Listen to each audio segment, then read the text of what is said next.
मेरा नाम गौरव द्विवेदी है। मेरा सरस्वती कॉलेज से पॉलिटिकल साइंस में ग्रेजुएशन चल रहा है। और आज मेरा टॉपिक है Bengal through the ages, politics, culture and development, जिस पे मेरा टॉक रहेगा। तो सबसे पहले मैं टीम जीएसटीएस और डॉक्टर मनीष सर का धन्यवाद देता हूँ कि उन्होंने यह मौका दिया। इसके साथ साथ मैं अपने मॉडरेटर्स शैलेंद्र राठौर सर और आज के guest of honour Sachin Dev sir का बहुत बहुत आभार प्रकट करता हूँ कि उन्होंने इस टॉक में ज्वाइन करने का अपना विकल्प किया। सबसे पहले एक क्वेश्चन आता है कि मैंने ये टॉपिक जो अपना बंगाल थ्रू द एजेस है, इसको क्यों चूज किया, इसमें मेरा इंटरेस्ट कैसे डेवलप हुआ। तो सबसे पहले मेरा इंटरेस्ट इसमें इस तरीके से डेवलप हुआ कि हम लोग 7th और 8th की स्टैंडर्ड से ही बंगाल की पॉलिटिक्स, कल्चर, डेवलपमेंट और इसके जियोग्राफी के बारे में हम लोग पढ़ते आ रहे हैं। मैं यूनिवर्सिटी के बहुत सारे प्रोफेसर से मिला जो कि बंगाल से बिलोंग करते हैं। उसके साथ साथ बहुत सारे जो पॉलिटिकल पर्सनालिटीज, जो इंटेलिजेंस है बंगाल ने प्रोड्यूस किया, उन पर्सनालिटीज के बारे में पढ़ा। जैसे स्वामी विवेकानंद के बारे में पढ़ा, उनके थॉट्स को पढ़ा, जिन्होंने अपना नेशनलिज्म पे थॉट दिया। सर अरविंदो के बारे में पढ़ा, उनके भी थॉट्स को मैंने पढ़ा। उसके बाद में मैंने रविंद्रनाथ टैगोर के बारे में पढ़ा।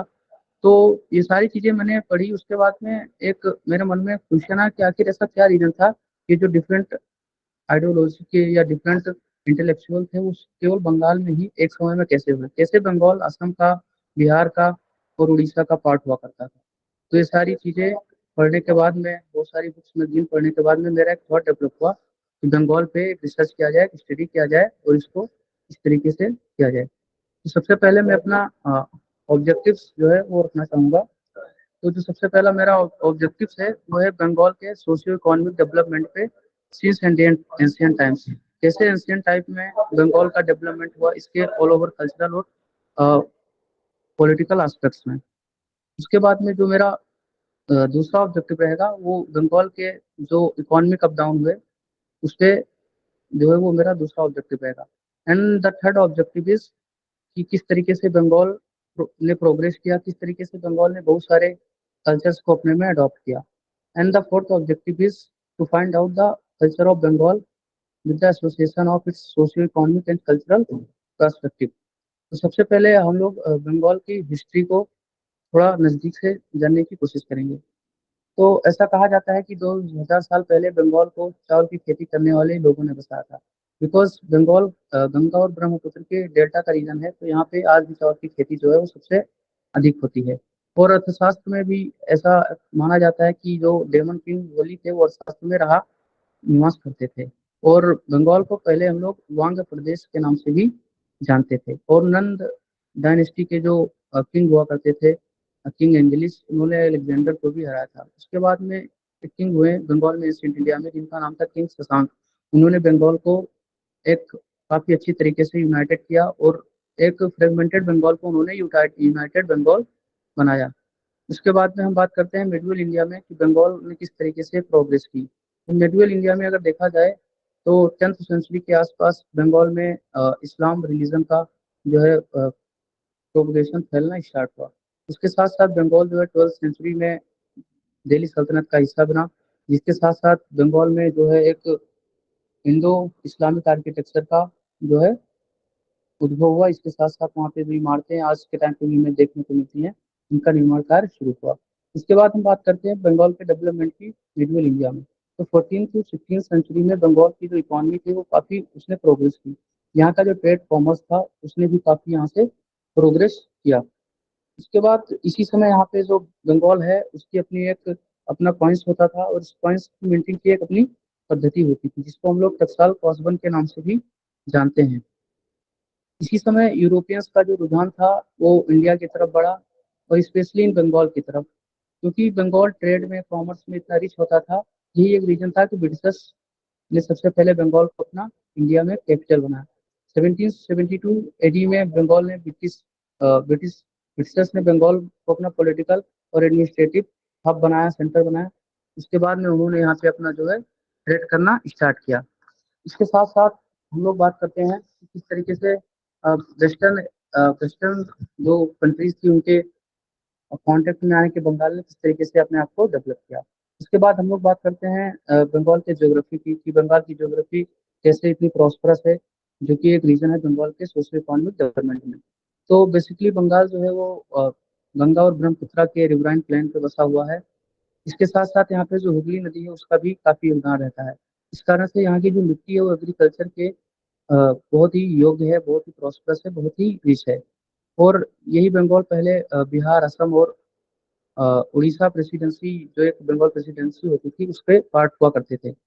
उसके बाद में बंगाली कल्चर की बात हम करते हैं, जियोग्राफी हो गई, उसके बाद हम बंगाली कल्चर की बात करते हैं कि किस तरीके से बंगाल का कल्चर इतना प्रॉस्परस और इतना रिच है। तो ऐसा माना जाता है कि बंगाल का जो कल्चर है वो बहुत सारी कम्युनिटीज और बहुत सारे पीपल्स का एक मिक्सअप है। और इसको चाइना, अरब और इंडो यूरोपियंस के बाद में सबसे ज्यादा इथनिक रिच ग्रुप माना जाता है ऑल ओवर वर्ल्ड में। प्राइमरली जो बंगाल है, it was inhabited by migrants from various lands, those were Austro-Asiatic, Tibeto-Burman, Dravid and Indo-Aryans.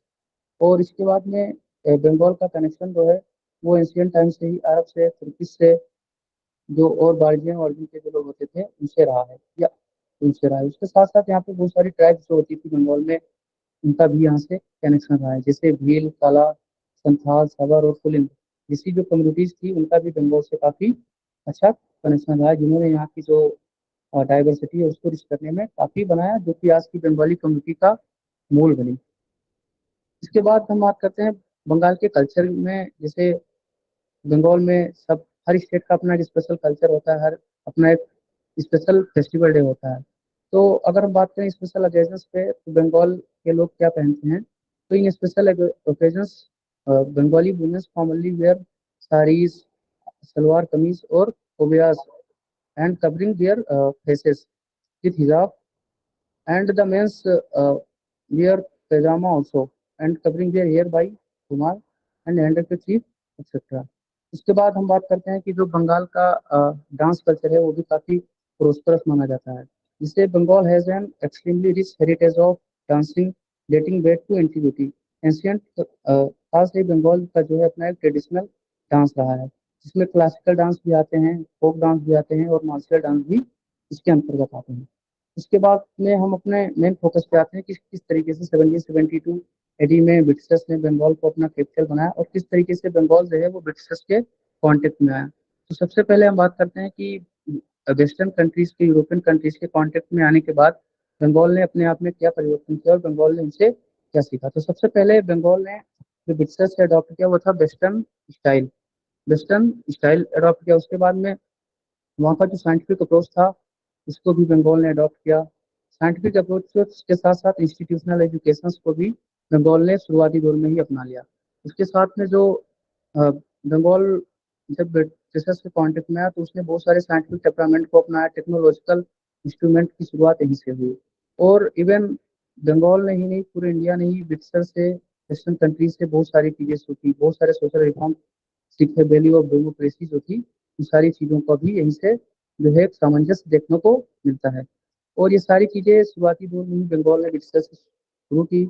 और यही एक रीजन रहा कि बंगाल में ही जो पुनर्जागरण हुआ, भारत का जो रिनेसा हुआ, वो बंगाल से ही स्टार्ट हुआ।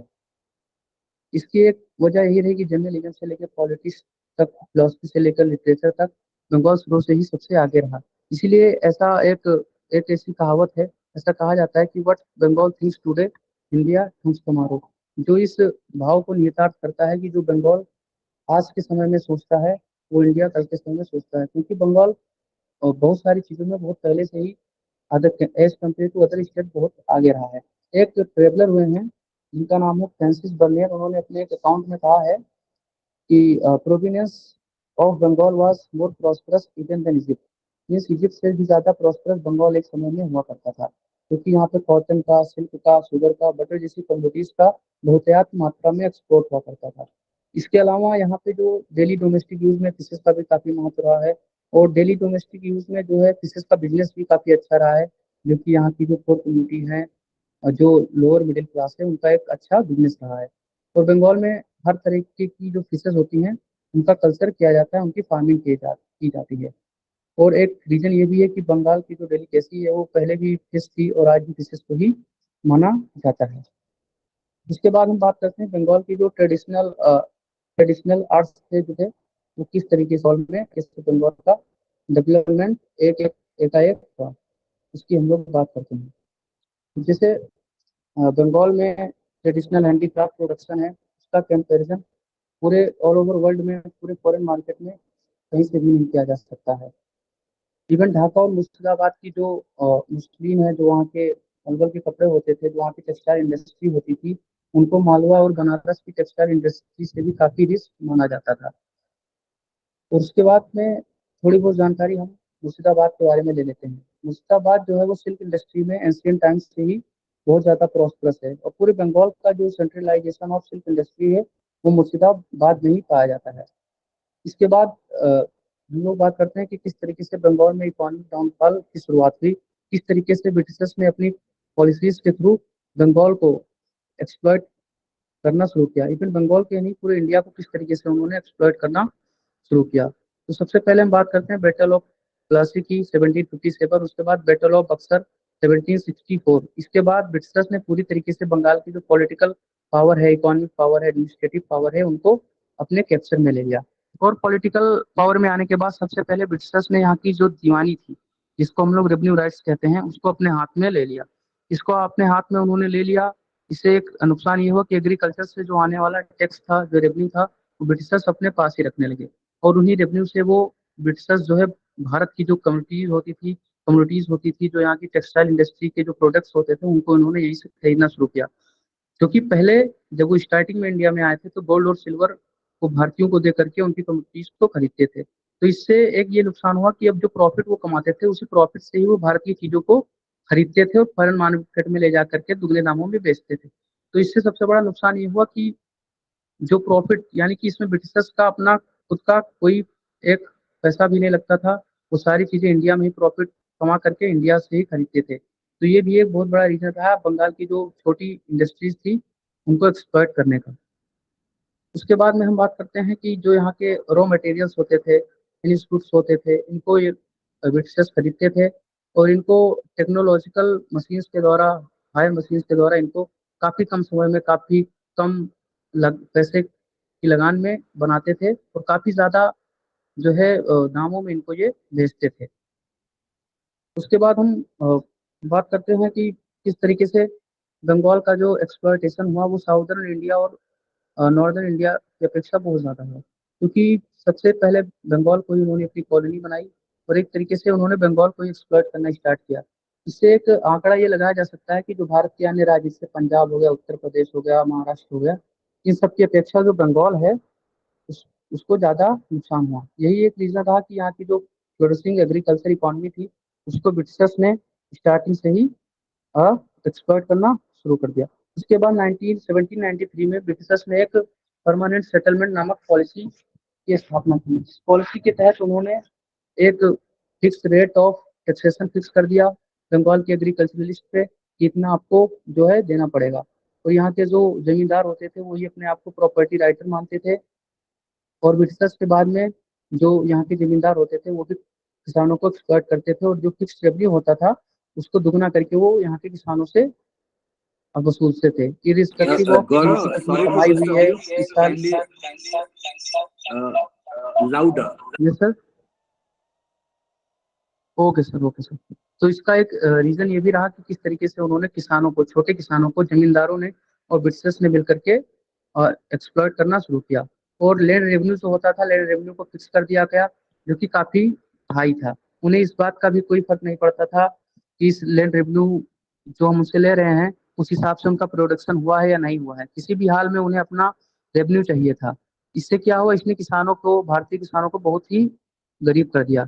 यहीं से जो एक पॉपुलराइजेशन नामक फिनोमेना होता है, उसी उसका जन्म होता है। इसी के चलते एक लार्ज लैंडलेस लेबरर क्लास की किस्मत जो थी ब्रिटिशर्स और जमींदारों की मर्जी पे आकर के टिक गई, जिससे उन्होंने काफी हाई रेट ऑफ इंटरेस्ट में लोन लेकर के किसानों को एक्सप्लॉइट करना शुरू कर दिया। इसी सब के चलते जो अंग्रेजों की लूट पॉलिसी थी, यानी कि किस तरीके से वो भारतीय किसानों को, भारतीय ट्रेडर्स को, भारतीय टेक्सटाइल इंडस्ट्री को लूटते थे, इसी के चलते 1770 से 1943 के बीच बंगाल में कई बार फेमाइन आए, जिससे बहुत सारे लोगों की मृत्यु भी गई, बहुत सारे लोगों की भुखमरी के कारण जान भी गई। एक आंकड़े के हिसाब से ऐसा माना जाता है कि बंगाल में, पूरे बंगाल में लगभग 30 करोड़ लोगों की जान एक साथ इन सारे फेमाइन्स में गई। उसके बाद हम बात करते हैं 1943 की, जो द ग्रेट फेमाइन, जो कि बंगाल में आया था, जिसमें एक जगह पे लगभग 30 लाख लोग भुखमरी से मारे गए थे। तो ये सारी चीजें थी, किस तरीके से बंगाली बंगाली पीपल को ब्रिटिशर्स ने एक्सप्लॉइट किया। उसके बाद हम बात करते हैं जो बंगाल की इंडस्ट्री है, किस तरीके से ब्रिटिशर्स ने बंगाल की इंडस्ट्री को एक तरीके से एक्सप्लॉइट करने का काम किया। तो जो जो बंगाल का हैंडलूम सेक्टर था वो काफी प्रोस्परस था, लेकिन ब्रिटिशर्स के कुछ पॉलिसीज के चलते बंगाल का जो हैंडलूम सेक्टर है वो काफी, उस पर निगेटिव इफेक्ट पड़ा और वो काफी डाउनफॉल की तरफ स्टार्टिंग से ही जाता रहा। उसके बाद जो ढाका का मुस्लिन और मुर्शिदाबाद के जो कासिम बाजार का जो सिल्क होता था, जो कि डोमेस्टिकली फॉरेन मार्केट में बहुत ज्यादा जिसकी कीमत होती थी, ब्रिटिशर्स के निगेटिव पॉलिसीज के चलते इसके इंडस्ट्रियल सेक्टर में भी काफी निगेटिव इफेक्ट आया और फॉरेन मार्केट में भी इसकी बहुत ज्यादा वैल्यू घटी, जिसके कारण से ये सडनली धीरे धीरे डिसअपियर होने स्टार्ट हो गए।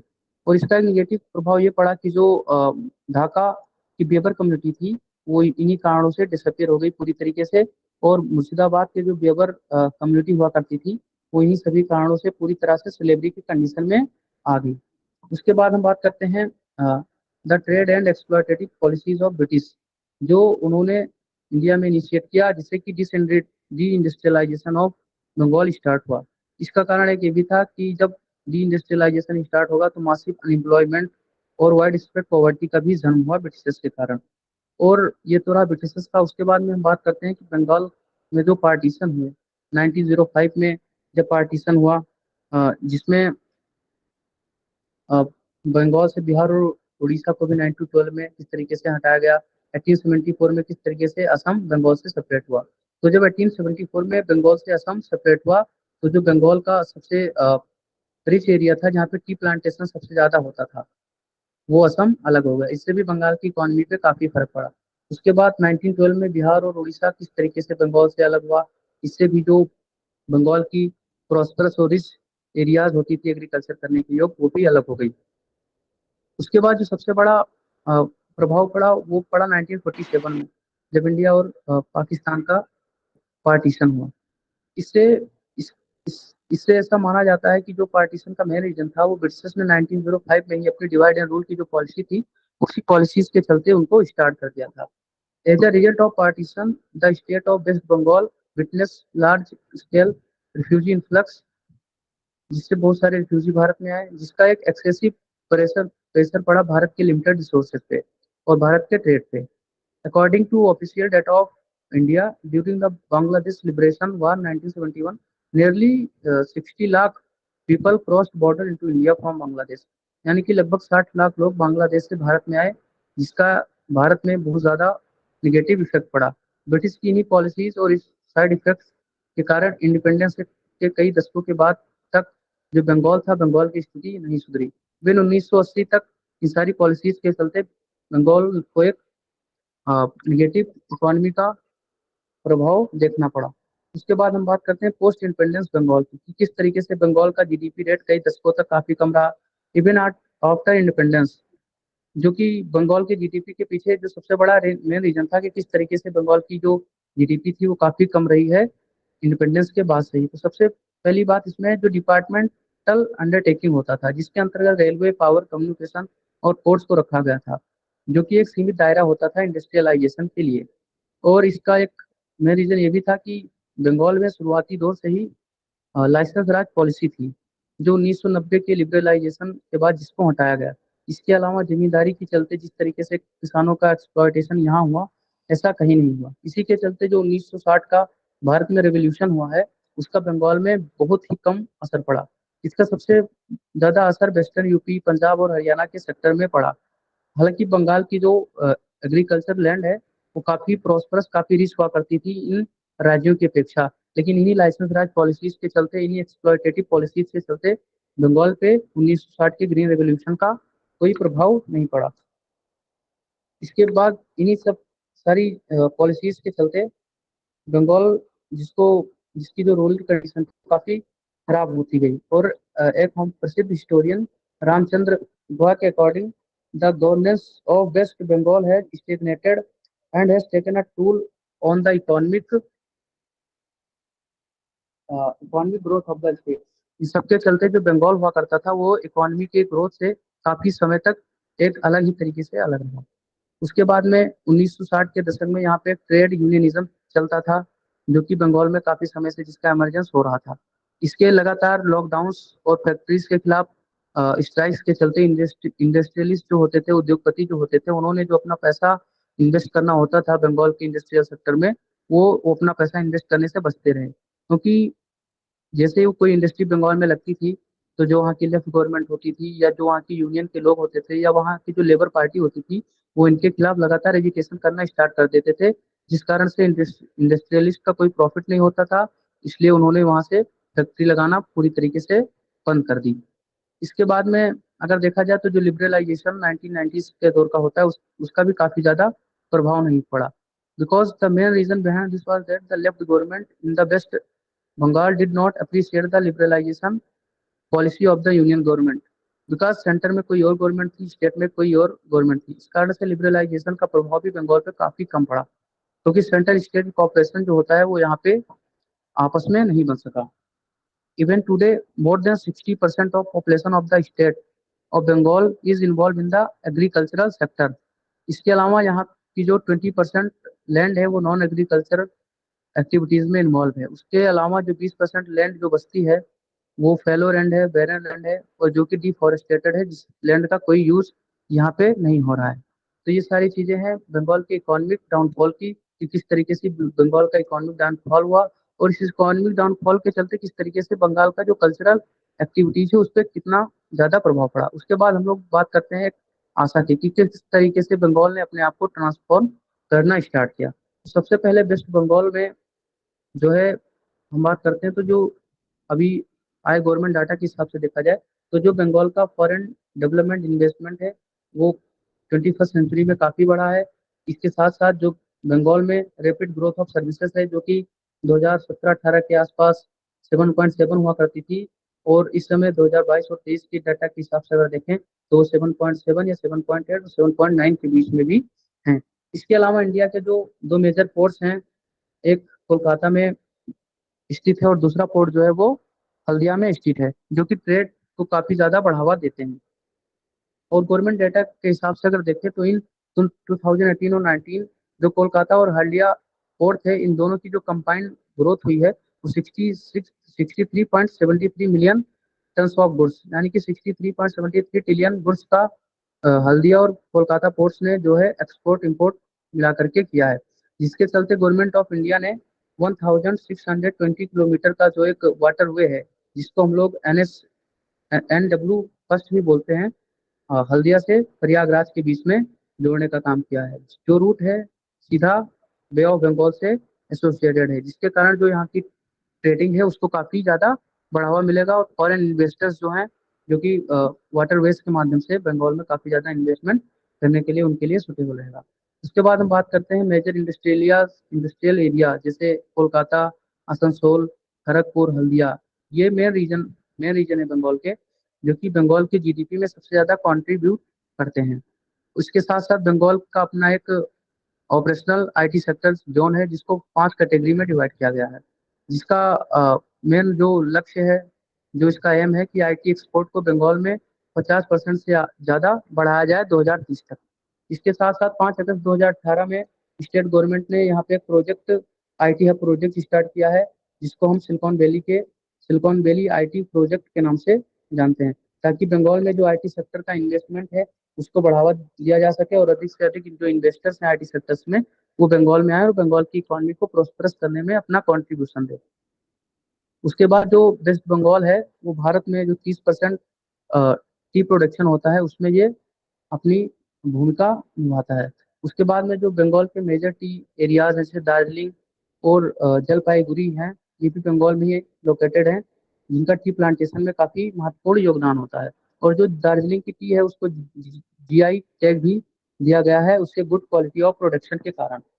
इसके साथ साथ इन वेस्ट बंगाल के अंदर 6 एग्रो क्लाइमेटिक जोन्स को भी बांटा गया है, जो कि डाइवर्स वेराइटी ऑफ एग्रीकल्चर और हॉर्टिकल्चर के प्रोडक्शन को सपोर्ट करते हैं। इस सबके बावजूद जो बंगाल की एरिया है, ये कोस्ट लाइन के साथ में जुड़ी हुई है, वाटर बॉडीज के साथ में जुड़ी हुई है, जिसके साथ में इसके पास high capacity of fish production है। जिसके लिए बंगाल को काफी प्रोस्परस माना जाता है कि ये वाटर बॉडी से डायरेक्टली कनेक्टेड है। यहाँ पे हर शहर में, हर गांव में बहुत ज्यादा वाटर बॉडीज है, जिसके कारण यहाँ पे जो फिश प्रोडक्शन है वो काफी ज्यादा होता रहा है। तो भले ही बंगाल में ग्रीन रेवोल्यूशन का जो प्रभाव था वो बहुत ही कम रहा हो, लेकिन 2017 और 18 के गवर्नमेंट डाटा के हिसाब से अगर देखें तो बंगाल में सबसे ज्यादा राइस का जो प्रोडक्शन हुआ है बंगाल के अंदर हुआ है। और राइस के साथ साथ पोटैटो का जो प्रोडक्शन हुआ है पूरे भारत में दूसरे नंबर पे बंगाल पे हुआ है, because of its rich agricultural land. और इसके बाद में हम बात करते हैं कि किस तरीके से बंगाल ने बहुत सारे इकोनॉमिक अप डाउन को फेस करते हुए अपने आप को एक मिडिल इकोनॉमी के रूप में भारत के अंदर इस तरीके से जनरेट करने की कोशिश की है। तो the economy education of Bengal is still developing. The economy of West Bengal is mixed middle economy, एक मिक्स्ड मिडिल इकोनॉमी है बंगाल की, जो कि लार्जेस्ट ईस्टर्न इंडिया की इकॉनमी है। मतलब कि भारत में बिहार, उड़ीसा और जो उत्तर प्रदेश या पंजाब जैसे शहर हैं, इन सबकी अपेक्षा बंगाल ने कभी भी पॉवर्टी जैसे जो रीजन्स हैं उनका सामना कभी नहीं किया। कि जो पॉवर्टी जैसी जो समस्याएं हैं वो बंगाल में ऐसी कभी नहीं है। At the same same time जब हम पर्यावरण से या इकोलॉजी से रिलेटेड बात करते हैं तो Bengal did well in sustainable development goal, जिसको हम लोग सस्टेनेबल डेवलपमेंट गोल 7 के नाम से भी जानते हैं, जिसके अंतर्गत अफोर्डेबल एंड क्लीन एनर्जी की बात करते हैं। उसके बाद सस्टेनेबल डेवलपमेंट ग्रोथ गोल 12 को भी शामिल किया गया है, जिसमें हम लोग रिस्पॉन्सिबल कंजप्शन की बात करते हैं। इसमें भी बंगाल ने काफी अच्छा प्रदर्शन किया है विगत पिछले वर्षों में। इसके साथ साथ सस्टेनेबल गोल डेवलपमेंट गोल 11 में भी बंगाल का जो स्कोर है वो +3 एंड +7 के बिटवीन में रहा है। और बंगाल की जो रैंक है वो 11 है सस्टेनेबल डेवलपमेंट गोल्स में, इंडिया के जो गवर्नमेंट डेटा है उसके हिसाब से, जिसमें केरला जो है वो टॉप लिस्ट पे है और बिहार जो है वो बॉटम लिस्ट पे आता है। Despite its economic potential, West Bengal faces several challenges including unemployment, poverty and infrastructure difficulties in rural areas and illiteracy, homelessness and crime and violence। जैसे कि जिस बंगाल को एक समय में फिलोसफी, लिटरेचर और एजुकेशन में सबसे ज्यादा मतलब प्रचुर प्रॉस्परस माना जाता था, जो कि एक समय पे सेंटर हुआ करता था, आज के टाइम पे because of political turmoil, because of political violence Bengal एक इथनिक वायलेंस का एक सेंटर बना हुआ है। तो ये सारे रीजंस हैं जिस कारण से बंगाल के इंडस्ट्रियलाइजेशन में, बंगाल के प्रोग्रेस में काफी सारे जो हैं एक निगेटिव अड़ंगे आते रहते हैं, जिससे जो बंगाल है वो प्रोग्रेस उसकी काफी धीमी है। इसके साथ हम कुछ प्लेसेस की बात करते हैं जो कि काफी विजिटर्स के लिए काफी सुटेबल रहता है घूमने के लिए, जो कि बंगाल के कल्चर को काफी रिच बनाता है। जैसे कुछ फेमस प्लेस है बंगाल के, जैसे कोलकाता, फोर्ट विलियम, सिलीगुड़ी, मिरिक, दार्जिलिंग, मुर्शिदाबाद, दुर्गापुर। उसके बाद में सुंदरबंस यहाँ पे हैं, और शांति निकेतन भी यहाँ पर पाया जाता है, जिसको जो कि काफी प्रॉस्परस है, जिसको जो कि विजिटर्स के लिए काफी घूमने के लिए अच्छा रहता है। इसके साथ साथ यहाँ की जो फेमस पर्सनालिटीज हैं जिन्होंने काफी योगदान दिया बंगाल को इंटेलिजेंसिया में, साइंटिफिक डेवलपमेंट में आगे बढ़ाने के लिए। जैसे सबसे पहले जो यूरोपियन कंट्रीज में रिनेसा आया, जो पुनर्जागरण हुआ, उसका सबसे पहले प्रभाव बंगाल में ही हुआ। ओवरऑल इंडिया में सबसे पहले जो पुनर्जागरण हुआ बंगाल से ही देखने को मिलता है। इसी कारण से जो सबसे पहले बंगाल में मैन ऑफ द रिनेसा भी जिनको कहा जाता है, राजा राम मोहन राय, जिनको फादर ऑफ इंडियन रिनेसा कहा जाता है, जो कि सोशल रिफॉर्मर थे, इनका उदय भी जो है बंगाल से ही स्टार्ट होता है। उसके बाद में ईश्वर चंद्र विद्यासागर, जो कि एक काफी प्रोमिनियंट हिंदी लिटरेचर के विद्वान थे, वो भी बंगाल से ही थे। इसके साथ साथ आरसी दत्त, सुरेंद्र नाथ बनर्जी, एम एन रॉय, जिन्होंने सबसे पहले 1940 में कॉन्स्टिट्यूशन ऑफ इंडिया की बात की थी, वो भी बंगाल से ही बिलोंग करते थे। उसके साथ साथ सुभाष चंद्र बोस, जो कि इंडियन फ्रीडम स्ट्रगल में जिनका काफी योगदान रहा। स्वामी विवेकानंद, जिन्होंने भारत को एक नया रास्ता दिखाने की कोशिश की, जिन्होंने नेशनलिज्म पे काफी अच्छा थॉट दिया, जिन्होंने भारत की जो रिच कल्चरल एंसेंट हिस्ट्री है उसको भी जिन्होंने आगे बढ़ाने की कोशिश की। इसके साथ साथ गुरु रविंद्रनाथ टैगोर, जिन्होंने शांति निकेतन की स्थापना की, जिन्होंने हमारा जो राष्ट्रगान है जनगण मन, उसको भी इन्होंने जो इनके द्वारा बनाया गया। और इसी क्षेत्र में बंगाल में जो फर्स्ट नोबेल प्राइज मिला वो भी रविंद्रनाथ टैगोर को ही मिला। उनकी जो एक कृत हुआ करती थी साहित्य गीतांजलि, उसके कारण से। इसके बाद में यहाँ पे अरविंद घोष जैसी पर्सनालिटीज भी हुई, जो कि एक आईएएस ऑफिसर, सिविल सर्वेंट होते हुए भी जिन्होंने स्पिरिचुअलिटी को अपनाया और देश की जो नेशनलिज्म है उसको आगे बढ़ाने में काफी कोशिश की। इसके बाद में यहाँ पे बिपिन चंद्र पाल और श्यामा प्रसाद मुखर्जी जैसे जो महान विभूतियां हुई है उनका उद्भव यहाँ पे ही हमको देखने को मिलता है। तो इस प्रकार से एक सम्यक विवेचन से हम यह कह सकते हैं कि एक टाइम पे जो बंगाल अपनी ग्लोरी धीरे धीरे ब्रिटिशर्स के द्वारा, कुछ सेंट्रल गवर्नमेंट की पॉलिसीज के द्वारा जो उसकी ग्लोरी जो एक समय से काफी ड्यून होती आ रही थी, तो इस समय एक आशा ऐसी देखने को मिलती है कि धीरे धीरे जो बंगाल है वो अपनी जो खोई हुई ग्लोरी है उसको वापस करेगा और उसका जो डेवलपमेंटल इंफ्रास्ट्रक्चर है उसमें भी काफी सुधार आएगा, उसके जो एग्रीकल्चर है उसमें भी काफी सुधार आएगा। ये सारी चीजें आएगी। That's all from my side. Uh, Thank you so much. Thank you so much, Mr. Gaurav, for such a good presentation over such a vibrant topic. आपने कॉलोनियल बंगाल से लेकर मॉडर्न बंगाल तक की पूरी ट्रेजेक्टरी को बहुत ही खूबसूरती के साथ ट्रेस किया, जहाँ पर आपने कॉलोनियल बंगाल के बारे में बताया, and you also told us about the different cultural aspects of the Bengal, which was really great. Or we have some questions from our audience, so let's take them. The first question is from Mr. Saurabh, and he is asking कि बंगाल पुनर्जागरण का भारतीय संस्कृति और बौद्धिक विचारधारा पर क्या प्रभाव पड़ा? सबसे पहले मैंने पहले ही बताया था कि बंगाल जो था उसका जो एक तरीके से जो उसका कनेक्शन था, डायरेक्टली कनेक्शन सबसे पहले ब्रिटिशर से हुआ, वेस्टर्न कंट्रीज से हुआ।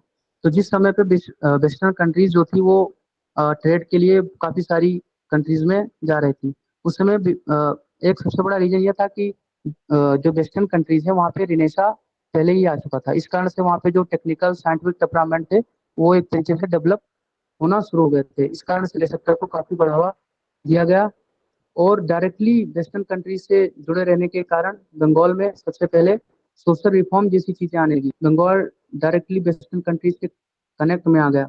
इस तरीके से उसने वहाँ से वेस्टर्न एजुकेशन, इंग्लिश लैंग्वेज, किस तरीके से लिटरेचर के एरिया में अच्छा कर सकते हैं, सोशल रिफॉर्म को किस तरीके से अच्छा कर सकते हैं, यानी कि वेस्टर्न कंट्रीज में क्या ऐसा है जो कि वहाँ पे एक तरीके से सोशल रिफॉर्म के लिए काफी अच्छा माना जाता है, उस सारे तरीकों को बंगाल ने शुरुआती दौर में ही अपनाना स्टार्ट कर दिया। इस कारण से सबसे पहले जो है बंगाल में ही रेनेसा का प्रभाव देखने को मिलता है as compare to other state of India. Okay, very well answered. Now, next question I want to ask कि प्राचीन काल से लेकर समकालीन काल तक बंगाली दृश्य कला कैसे विकसित हुई? देखो, प्राचीन काल में बंगाल जो था उसकी अपनी एक एक कह सकते हैं कि जो अपना एक घरेलू चित्रकला होती है उसकी अपनी एक घरेलू दृश्य कला थी। उसके साथ साथ धीरे धीरे जब बंगाल में अलग अलग तरीके के लोग जैसे एस्ट्रो एशियाटिक, तिब्बतो बर्मन और इंडो आर्यंस धीरे धीरे जब बंगाली कम्युनिटी के साथ आते गए, मिलते गए, उनके साथ उन्होंने अपना सामंजस्य बनाया। जैसे मध्यकालीन भारत में जब 12th सेंचुरी में बंगाल को दिल्ली सल्तनत का पार्ट बनाया गया, तो धीरे धीरे क्या हुआ कि जो जब बाहर से लोग आते हैं किसी कंट्री में, तो उसके साथ साथ वो अपने ट्रेडिशंस को, अपने कल्चर्स को, अपने आर्ट्स को, अपने लिटरेचर को भी यहाँ पे लाते हैं और एक तरीके से वो उसका प्रचार प्रसार करने की पूरी कोशिश करते हैं। तो इस तरीके से जो कम्युनिटीज भारत में आई, उन्होंने भारत की कम्युनिटीज के साथ मिलकर के एक अपना, जिसको हम लोग मिक्सअप आर्ट कह सकते हैं, जिसको हम लोग एक मिक्स्ड दृश्य कला कह सकते हैं, उसका डेवलपमेंट करना स्टार्ट किया। ओके, अगर हम बंगाल के इतिहास की बात करें तो बंगाल के इतिहास में काफी सारे आंदोलन भी हुए, जो अलग अलग विषयों पर लेकर हुए। तो उन आंदोलनों का आधुनिक आधुनिक बंगाली समाज पर क्या प्रभाव पड़ा, और किस तरीके से उन आंदोलनों ने आधुनिक बंगाली समाज को आकार दिया? सबसे पहली बात तो ये है कि जितने भी लगभग फ्रीडम फाइटर्स हुए हैं वो बंगाल से ही हुए हैं लगभग लगभग। उसके बाद में जो एक तरीके का जैसे कुछ वहाँ पे लिटरेचर से रिलेटेड भी लोग हैं, जब लेखों के माध्यम से सारे आंदोलनों को सपोर्ट करने की कोशिश की। जैसे एक तरीके से हम मान सकते हैं रविंद्रनाथ टैगोर, जिन्होंने उस समय पे, जिस समय पे ब्रिटिशर्स के पूरी तरह कंट्रोल में इंडिया हो करता था, स्पेशली बंगाल हो करता था, उस समय पे उन्होंने बहुत सारे लेख लिखे, बहुत सारे मैगजीन्स लिखी, और जो उन्होंने जन गण मन लिखा, इन सारी चीजों से एक तरीके से जो भारत के आंदोलनकारी हुआ करते थे, उनको एक प्रोग्रेसिव आइडिया मिला, उनको नेशनलिज्म के प्रति एक उनके मन में एक विचार आया, जिसके कारण से जो आंदोलन बंगाल से स्टार्ट हुआ, वो बंगाल से स्टार्ट नहीं होकर पूरे इंडिया में एक वाइड स्प्रेड एरिया में फैला। जिसके पीछे का मेन रीजन ये था कि जो जैसे सुभाष चंद्र बोस, जो कि एक फ्रीडम फाइटर्स हुए, जिन्होंने इंडियन आर्मी की स्थापना भी की एक बाहर देशों में रह करके, तो इस तरीके से उन्होंने जो ये आंदोलन थे उनको बढ़ावा दिया। That's all. Okay, thank you so much mister Gaurav. Although हमारे पास और भी प्रश्न हैं, क्वेश्चंस हैं, but I we limit ourselves here only because of the some time limit. एक और सवाल मैं आपसे पूछना चाहूंगा कि आपका अनुभव क्या था इस जीएसटीएस प्लेटफॉर्म को लेकर? किस तरीके से स्क्रैच से आपने अपनी प्रेजेंटेशन को शुरू किया और क्या क्या नई बातें आपने सीखी? अगर आप कुछ बातों को साझा करना चाहते हैं हमारी ऑडियंस के साथ। सबसे पहले एक्चुअली हमारे एक सर हैं जो हमें हिस्ट्री पढ़ाते थे, जी हिस्ट्री मैंने ऑप्ट कर रखा था इस बार अपने फाइनल ईयर में, संजय सर। तो जितने भी टॉप जीएसटीएस के होते थे, तो उसके पहले वो सारी जो इंफॉर्मेशन होती थी वो ग्रुप्स में भेजते रहते थे। तो एक्चुअली आज के टाइम पे देखा जाए तो ऐसे सोसाइटीज तो बहुत हैं दिल्ली यूनिवर्सिटी के अंदर, डिबेटिंग सोसाइटीज बहुत सारी, लेकिन बैचलर्स के स्टूडेंट को कैसे एक प्रोग्रेसिव आइडिया दिया जाए, कैसे किसी टॉपिक पे उनकी रिसर्च मेथोडोलॉजी को डेवलप किया जाए, इसके लिए जीएसटीएस को मैंने एक अच्छा उपागम माना। और सर ने रिकमेंड भी किया मुझे, मैंने अब सर से बात भी की, सर ने मेरा नाम मनीष सर को भी भेजा, और उन्होंने उनसे भी मेरी बात हुई, और जो हमारे मॉडरेटर्स हैं इन सबसे भी मेरी बात हुई। तो इससे एक आइडिया हुआ कि किस तरीके से हम अपना इंट्रोडक्शन कम से कम टाइम में अच्छे से अच्छे इंट्रोड्यूस कर सकते हैं पब्लिक के सामने। उसके बाद में किस तरीके से किसी टॉपिक को बनाने के लिए हम कितने ऑब्जेक्टिव्स फेस कर सकते हैं, उन ऑब्जेक्टिव्स को कैसे फ्रेम करना है। ऑब्जेक्टिव को फ्रेम करने के बाद में, जैसे आज के टाइम पे सबसे बड़ी प्रॉब्लम क्या है कि इंफॉर्मेशन की बम्बार्डमेंट जो है बहुत ज्यादा है, लेकिन उन इंफॉर्मेशन को एक कलेक्टिव वे में कैसे लगाया जाए, उनको किस तरीके से एक फ्रेम वाइज बनाया जाए जिससे कि हम प्रेजेंट करें तो सामने उसका अच्छा पॉजिटिव इम्पैक्ट पड़े।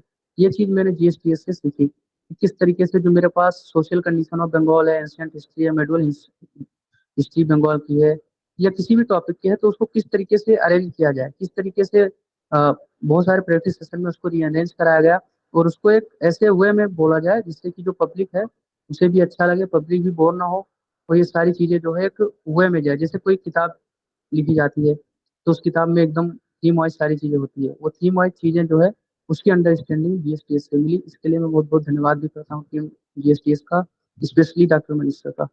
Thank you. Thank you so much mister Gaurav, and I hope कि आपके आइडियाज से कुछ मदद हमारे स्कॉलर्स को मिलेगी और वो भी आगे बढ़कर इस इनिशिएटिव में पार्टिसिपेट करेंगे। Thank you so much mister Gaurav, and once again congratulations for such a good presentation you have made today. I want now to it's time. Share one thing more. Yeah sure. Yeah I will take only 2 minutes. Actually ऐसा practical life में मैं debating society में भी रहता हूँ, लेकिन debate करना और किसी टॉपिक पे रिसर्च करना दोनों में काफी फर्क होता है। पब्लिक स्पीकिंग में भी किसी रिसर्च टॉपिक पे भी बोलना, तो it was the first time मैंने किसी टॉपिक पे अपना रिसर्च किया और इसको प्रेजेंट करने की कोशिश की। तो इस बीच में बहुत सारी जो है कमियां जो है वो रह गई, लेकिन हाँ इस चीज से मैंने एक मेथोडोलॉजी सीखी है कि कैसे आगे फर्दर जो आगे के सेशन होंगे या आगे भी कहीं जो टॉक सेशन होंगे उनमें कैसे मुझे अपने आप को प्रस्तुत करना है, किस तरीके से मुझे अपने कंटेंट को जुटाना है, और कैसे ये सारी चीजें जो है बिना किसी जो एक होता नहीं है कि एंजाइटी हो जाती है बोलने की, ये सारी चीजों से जो है दूर हटने का एक तरीका। बिल्कुल, and that is the very basic motive of this initiative. तो अगर आपने ये सारी चीजें सीखी हैं तो I think we are successful in whatever we are doing. So now it is time to invite a guest of honor, Mr. Sachin Dev, once again for putting his remarks over today's topic and over today's talk, which has given by Mr. Gaurav. So, Mr. Sachin, kindly give us your remarks around today's topic and and about this initiative as well. Thank you so much. Thank you so much for giving me this opportunity to hear Gaurav. on this very important topic. And पहली बात तो मैं गौरव के लिए शुभकामनाएं देना चाहता हूँ कि गौरव, बहुत बहुत शुभकामनाएं, बहुत बहुत मुबारकबाद। तुमने इतने बड़े टॉपिक को, इतने, it's a very huge topic and you covered a vast information on Bengal, about economic aspects, about some political aspect, and also cultural aspect. You started from Alexander, and you ended your presentation, around independence and all. So जब तुम present कर रहे थे तो सबसे पहले मैं यही सोच रहा था कि इस टॉपिक में असल में बहुत कुछ बोला जा सकता है, और प्रेजेंटेशन के हिसाब से अगर देखा जाए तो बहुत ही मुश्किल है इन सब चीजों को एक प्रेजेंटेशन के उसके भाव में पिरो पाना। तो ये बहुत ही अच्छा प्रयास था। तो ये अगर तुम्हारा पहला प्रयास है तो मैं बोलूंगा कि बहुत ही अच्छा प्रयास था। तुम आगे चल के बहुत अच्छा करोगे गौरव। और मैं थैंक यू थोड़ा सो मच। और बहुत बहुत शानदार। बाकी मैं कुछ चीजें जो गौरव ने बोली उसमें, हालांकि एक बहुत ही जनरल टॉपिक है जिसपे हम बहुत चीजें ऐड कर सकते हैं, बहुत चीजें मेरे ख्याल से गौरव ने बहुत ऑलरेडी बहुत चीजें उसमें ऐड करी हैं। तो मैं सोच रहा हूँ कि जैसे अलेक्जेंडर से गौरव ने शुरू किया, तो उसमें असल में देखा जाए तो जो अलेक्जेंडर के बारे में जो जानकारी मिल रही है, या जो बंगाल के बारे में जानकारी मिल रही है, वो मिल कहाँ से रही है? वो जानकारी बहुत ही इंपॉर्टेंट सोर्सेज हैं, जैसे कि मेगास्थनीज की इंडिका है, जिसमें वो जो 300 BC के आसपास लिखी गई है, और वो बात कर रहे हैं कि कैसे अलेक्जेंडर ने इंडिया को इन्वेड किया और पोरस को हराया। लेकिन साथ ही साथ वो जो ईस्ट की तरफ बढ़ रहा था, तो कैसे से बंगाल के वॉरियर्स के बारे में पता चला। और वो पता चला कि खासतौर पे ग्रीक हिस्टोरियंस के नाम हम लोगों ने सुने, बहुत ही फेमस नाम है, जैसे टॉलमी है, डियोडोरस है। इन सब की जो इंफॉर्मेशन थी, अब किताबें हैं, अ, उस समय एक तरीके से उनमें इन सब का जिक्र है ऑलरेडी, जो बंगाल वॉरियर्स का। और तो अलेक्जेंडर इन सब से अवेयर था। तो ऐसा बोला जाता है कि जो अलेक्जेंडर था वो खास तौर पे एक बंगाल के जो वॉरियर्स थे, इनकी जो एक ताकत थी उसके बारे में जानने के बाद वो पीछे हटे, जैसा मतलब। और बाकी असल में क्या रहा हो, हालांकि सोर्स हमारे पास यही है। बाकी एक और बहुत ही जैसे बंगाल इतना इम्पोर्टेंट है क्यों, अगर हम इसको उस दौर में भी जाके देखें या आज के दौर में भी देखें, तो इसकी जो ज्योग्राफिकल लोकेशन है, जो तुमने भी मेंशन की इसमें, जिसमें सबसे पहला जो देखते हैं कि ये पहली बात तो एक जो हिमालयन, जो हिमालयास और बे ऑफ बंगाल और वो जो सी रूट वगैरह हैं, इन सब के बिल्कुल केंद्र में स्थित है। और साथ ही साथ कैसे इस बंगाल का हिमालयास के करीब होना, इजी रूट इससे जुड़ा होना, उसके साथ साथ जो सिल्क रूट है जिसके बारे में हम अक्सर हिस्ट्री जब पढ़ते हैं तो सुनते रहते हैं। तो सिल्क रूट का सीधा सीधा एक तरीके से देखें तो जो ज्योग्राफिकल एडवांटेज था बंगाल का, जो उस ज्योग्राफिकल एडवांटेज ने बंगाल को एक कॉमर्शियल हब बनाने में बहुत ही मदद की, जो कि सीधे तौर पे जो बंगाल एक तरीके से समुद्र को, सी रूट्स को सिल्क रूट से कनेक्ट करने में बहुत ही इंपॉर्टेंट रहा। बाकी अगर हम जब अलेक्जेंडर की बात करें तो बाद में एक बहुत लंबा दौर है अब तक का, जिस दौर में अगर तुम देखोगे कि ऐसे महाभारत में बहुत चीजें मिलती हैं। इसके अलावा तुम्हें जैसे बाद में अगर थोड़ा अगर मुगल मिडेवल पीरियड में आ जाओगे तो, सॉरी, मिडेवल से पहले भी ऐसे मौर्य डायनेस्टी है, इसमें कई ऐसी डायनेस्टी, मल्ल डायनेस्टी, पाला डायनेस्टी है। इसके अलावा मिडेवल में सल्तनत के भी काफी इंपॉर्टेंट किंगडम वहां पर रूल करते आए। तो उसमें कुछ ऐसे रूलर्स थे जो सल्तनत रूलर्स के बैनर्स के अंडर रूल कर रहे थे, जैसे मामलुक थे, खिलजी थे, तुगलक थे। इनके अंडर कई ऐसे राजा, मतलब कई ऐसे सुल्तान रहे जो इनके अंडर काम एक तरीके से रूल करते आए। बाकी कुछ मुगल सूबेदार भी ऐसे रहे जो एक तरीके से अलाइज के तौर पर, कमांडेंट्स के तौर पर वहां मुगल एम्पायर में, यहाँ इस क्षेत्र को रूल करते आए। सीधे सीधे इसका एक नवाब लिंक भी था, जिसमें तुमने नाम सुना होगा, मुर्शिद कुली खान का नाम सुना होगा। इसके अलावा तुम देखोगे कि जो मुर्शिदाबाद का जो तुम जिक्र कर रहे थे ना अपनी प्रेजेंटेशन में, उसमें देखोगे कि जो मुर्शिदाबाद भी है वो साफ तौर पे एक शशांक राजा का नाम सुना होगा। शशांक राजा का ही एक जगह थी जो कर्ण सुवर्ण नाम से थी, उसने उसका नाम बदल के मुर्शिदाबाद रखा था। फिर कोच डायनेस्टी है, मराठा इन्वेजन भी इसमें बहुत इंपॉर्टेंट रोल प्ले करता है, जिसमें खासतौर पे मुर्शिद कुली खान की डेथ के बाद 18th सेंचुरी में Marathas they decided to invade Bengal. And उसके बाद इसके बाद अगर देखो तो मराठास के आसपास ही थोड़ा थोड़ा later later then Marathas we see the famous battle of Plassey. And Plassey और ब्रिटिशर्स का you know nicely explained that period how Britishers they exploited. I mean, they actually their exploitation started from Bengal only. And I mean, they the the exploitation which occurred here was very organized. You see, और इसमें कितना I mean there is a long, huge political history of Bengal which है मतलब which is you can say which starts from Bengal, and then you see कैसे पूरा एक पूरी India का एक एनेक्सेशन वहाँ दिखता है। लॉट ऑफ पॉलिसीज और कैन से फूट डालो एंड शासन करो, जो कि बहुत ही we know that very basic thing, but it was very important. Then सीधे तौर पे बड़े इम्पोर्टेंट बंगाल में अगर तुम देखो तो जैसे ब्रिटिश बंगाल को खास तौर पे तुम देखते हो तो बंगाल में फेमेंस आए बहुत बड़े बड़े, जो 1776 का है या 1942 का है। तो पार्टीशन का जिक्र तुमने भी किया था इसमें 1905 और 1947 के आसपास।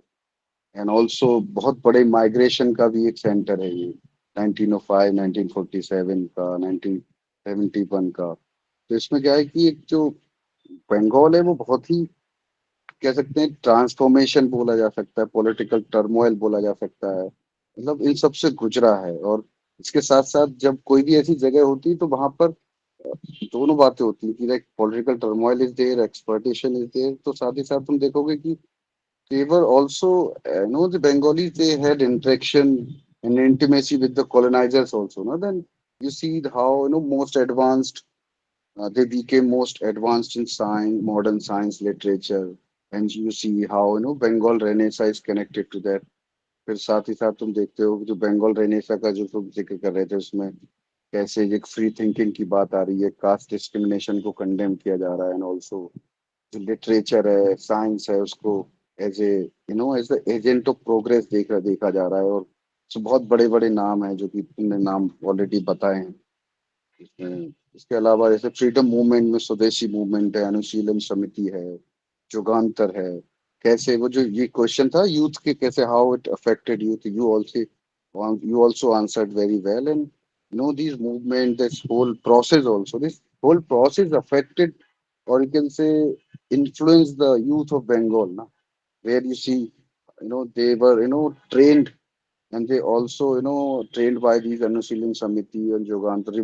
These were the revolutionary units and very important. And you see the many proponents of Indian freedom struggles, they hailed from Bengal, जैसे कि चितरंजन दास, सुरेंद्रनाथ बनर्जी, प्रफुल्ल चाकी, लॉट ऑफ।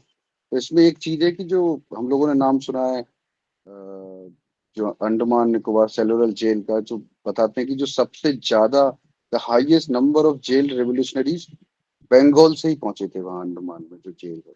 तो ऐसी पोस्ट इंडिपेंडेंस का भी है, जैसे तुम देखते हो कि सबसे बड़ा जैसे 1947 और 1971 का जो एक दौर है, जो बैक टू बैक पार्टीशन की बात हो रही, माइग्रेशन हो रहे हैं, and also Bangladesh liberation war वहां पर हो रहा है।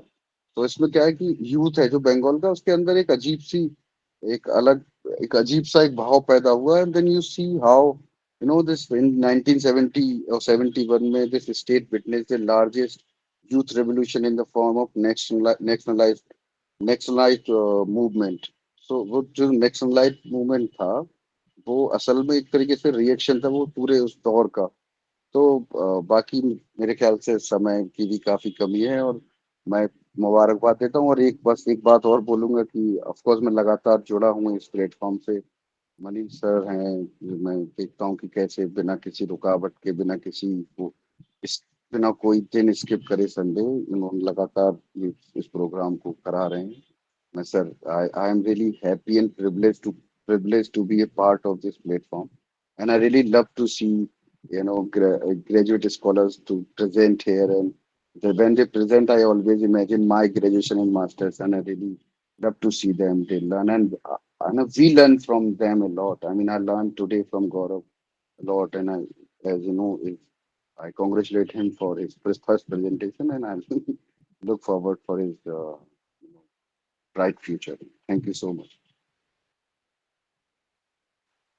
Thank you so much, sir, and thank you so much for adding valuable remarks. And once again, thanks a lot हमारे साथ आज connect होने के लिए. Thank you so much.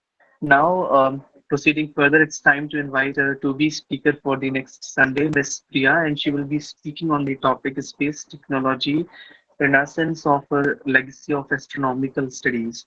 So, Miss Priya, over to you. Good morning, everyone. I am Priya Sharma, currently pursuing BA History Honours from Kalindi College, University of Delhi.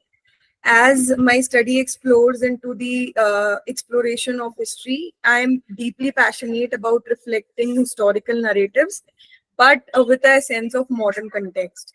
And for this reason, next Sunday, I'll be speaking on the topic Space Technology, Renaissance of Our Legacy of Astronomical Studies.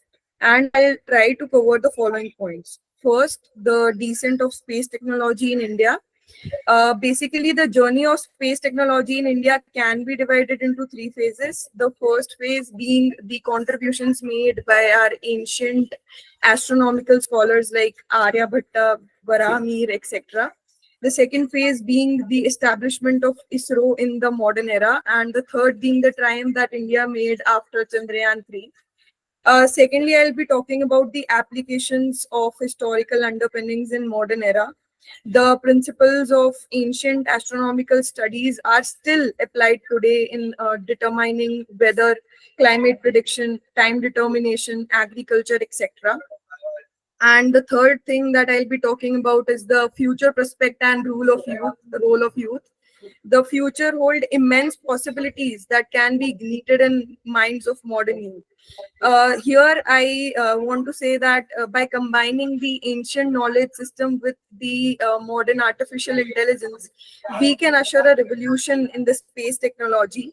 And with this vision, I have prepared for this topic and hope that people will join me in exploring the cosmos together. Thank you, and I look forward for your participation. Thank you.